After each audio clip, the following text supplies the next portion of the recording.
Hello student, my name is Nandini. स्वागत है आप सभी का एक बार फिर से हमारे इस न्यू करंट अफेयर सेशन में। आज के सेशन में हम बात करेंगे चीन की।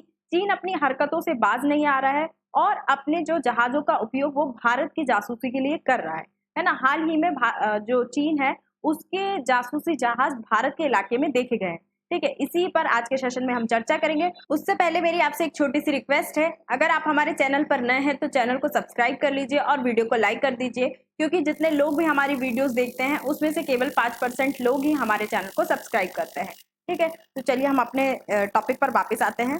चीन का जहाज जिसका नाम है जियांग हांग 3, इसे रिसेंटली भारत के क्षेत्र में देखा गया है। वैसे तो चीन इसे बोलता है कि ये एक रिसर्चर जहाज है और रिसर्च के लिए इसका उपयोग चीन के द्वारा किया जाता है, ऐसा चीन बोलता है। लेकिन हाल ही में इसे भारत के इलाकों में देखा गया है। इस जहाज ने हाल ही में भारत के रणनीतिक क्षेत्र बंगाल की खाड़ी में एक सर्वे किया है ना। बहुत सारी ऐसी जानकारी इकट्ठी की है जो बहुत ज्यादा इंपॉर्टेंट या संवेदनशील हो सकती हैं भारत के लिए, है ना, और इनका उपयोग भारत के खिलाफ भी किया जा सकता है। ये जहाज भारत के रणनीतिक क्षेत्र बे ऑफ बंगाल में देखा गया अभी रिसेंटली। ये बे ऑफ बंगाल है, इसके आसपास चीन का ये जहाज देखा गया है।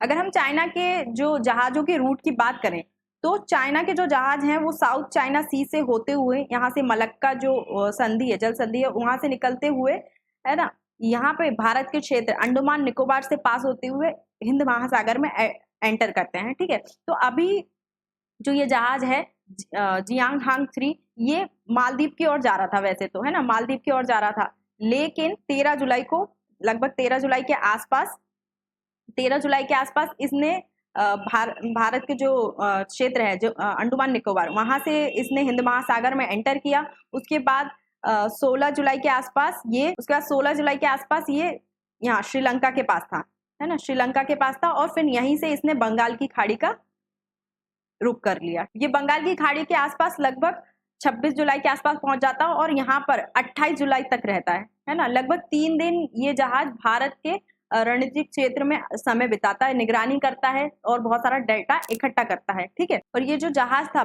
भारत के क्षेत्र जो चेन्नई है ना, चेन्नई है, इससे लगभग, चेन्नई से लगभग 260 मील की दूरी पर था, है ना।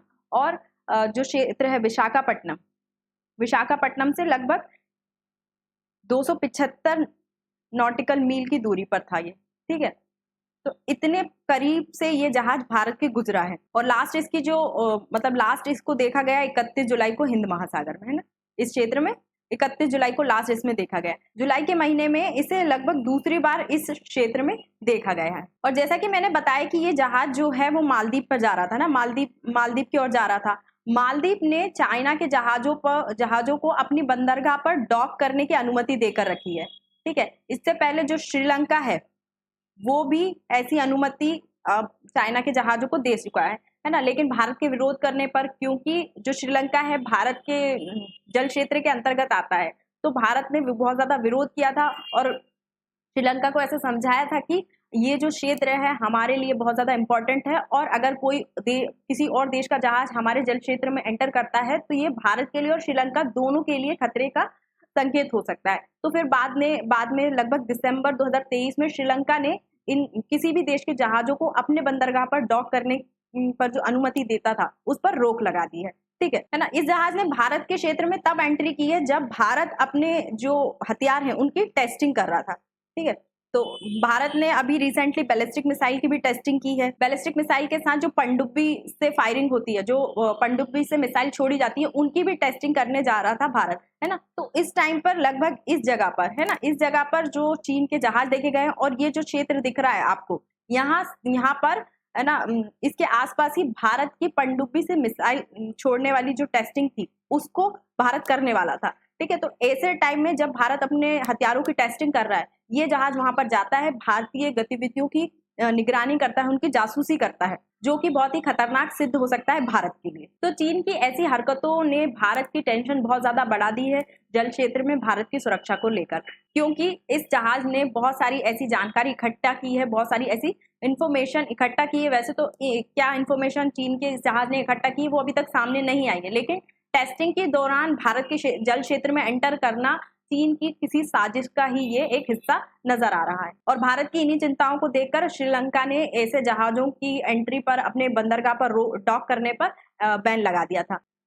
इससे पहले भी चीन के जहाज हिंद महासागर में एंटर कर चुके हैं। ओपन सोर्स इंटेलिजेंट एक्स ने अपने मैप में चीन के इन जहाजों को दर्शाया है ना। जो अभी जानकारी दी है वो भी ओपन सोर्स इंटेलिजेंट एक्स ने दी है। और इससे पहले भी चीन के जहाज जो है वो हिंद महासागर में देखे जा चुके हैं, है ना। लगभग 4 जहाज हैं इससे पहले जो हिंद महासागर में देखे जा चुके हैं ना। ये क्या करते हैं, अंडमान निकोबार से तो निकलते हैं, है ना, मालदीव का रास्ता लेते हैं, लेकिन ये भारत की ओर मुड़ जाते हैं और फिर बे ऑफ बंगाल से होते हुए कुछ इस प्रकार का रूट बना लेते हैं। तो एक प्रकार से ये भारत के जल क्षेत्र में एंटर करते हैं, जो कि भारत की सुरक्षा के लिए एक बड़ा खतरा हो सकता है, जिससे भारत की चिंताएं और भी ज्यादा बढ़ गई हैं। क्योंकि जो संवेदनशील जानकारी इकट्ठा की जा रही है वो टेस्टिंग के टाइम पे इकट्ठा की जा रही है, जो कि सही नहीं है। तो ये जहाज कौन सा था, जियांग हांग 3, है ना। और भारत जो है वो पनडुब्बी से मिसाइल फायरिंग का टेस्ट करने वाला था जिस टाइम पे ये जहाज भारत के जल क्षेत्र में एंटर करते हैं। ठीक है, तो आई होप आपको ये सेशन पसंद आया होगा। अगर आपको ये वीडियो पसंद आई है तो चैनल को सब्सक्राइब कर लीजिए और वीडियो को लाइक करना ना भूलें, क्योंकि जितने लोग भी हमारी वीडियोस देखते हैं उसमें से बहुत कम लोग हैं जो चैनल को सब्सक्राइब करते हैं। और अगर आपको ये वीडियो अच्छी लगी है तो अपने दोस्तों को भी शेयर कीजिए, ठीक है। और ऐसे ही हमारे साथ बने रहिए और अधिक जानकारी के लिए। Thank you.